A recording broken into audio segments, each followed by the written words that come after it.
There was once a young man who had grown distant from his roots. He didn't fully understand what Shabbat was, nor did he care. His life was consumed with the distractions of the world, and the sacredness of the seventh day seemed to him nothing more than an ancient tradition with no meaning. He broke Shabbat openly, unaware of its deeper spiritual significance. Word spread quickly, and soon the young man was brought before the town's Kabbalist, a Rebbe, whose wisdom and connection to the higher realms were known far and wide. The young man stood before the Rebbe, expecting a lecture or rebuke. But instead, the Rebbe simply gazed at him with deep, piercing eyes. There was no anger, only sadness. A sadness that seemed to contain the sorrow of the heavens. Without a word, the Rebbe stood up, walked slowly toward him, and took his hands. The room grew still, as if time itself had stopped. The Rebbe's eyes welled up with tears, and they began to fall, one by one, onto the young man's hands. The weight of each tear felt like it carried an eternity of meaning, as though they were the tears of the Shekhinah herself, weeping for the boy's soul. Then, in a voice barely above a whisper, the Rebbe spoke. Shabbos, Shabbos. The words came out slowly, filled with longing and pain. The Rebbe didn't explain Shabbat to him. He didn't need to. With every repetition of the word, it was as if the very essence of Shabbat was being poured into the boy's soul. Its beauty, its mystery, the peace it brings to all of creation. The boy stood frozen, tears now streaming down his own face. He felt something stir deep within him, something he had never felt before.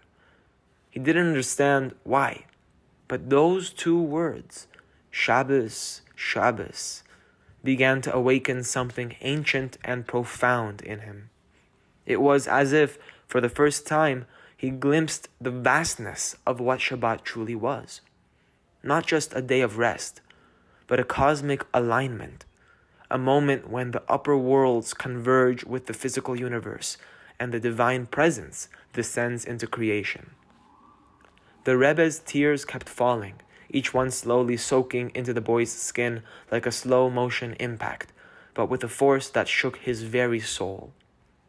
The boy's hands trembled as he realized that this was no ordinary moment.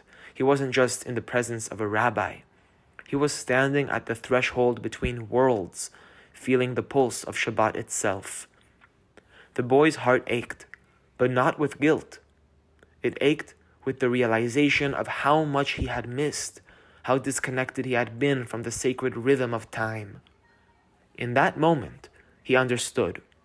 Shabbat wasn't a restriction, but a portal. It was the bridge between the finite and the infinite, a place where souls rest in the embrace of the Shekhinah. From that day on, the young man kept Shabbat with a fierce devotion. He still didn't fully understand its mysteries. Who could? But he knew in his heart that it was something far greater than he had ever imagined. It wasn't just a day. It was the key to unlocking a deeper connection to Hashem, a chance to stand in the stillness of eternity and feel the gentle presence of the infinite. And he never forgot the Rebbe's tears, or the way those two simple words, Shabbos, Shabbos, had the power to change his soul forever.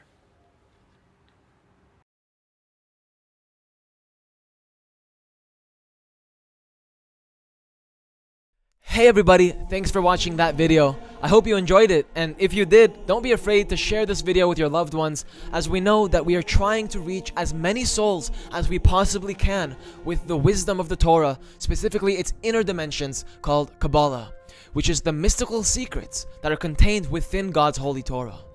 And I invite you to join me on this effort to spreading this wisdom to the four corners of the world so we can prepare for what we've all been waiting for, the final redemption, where Israel will be redeemed along with the righteous Gentiles.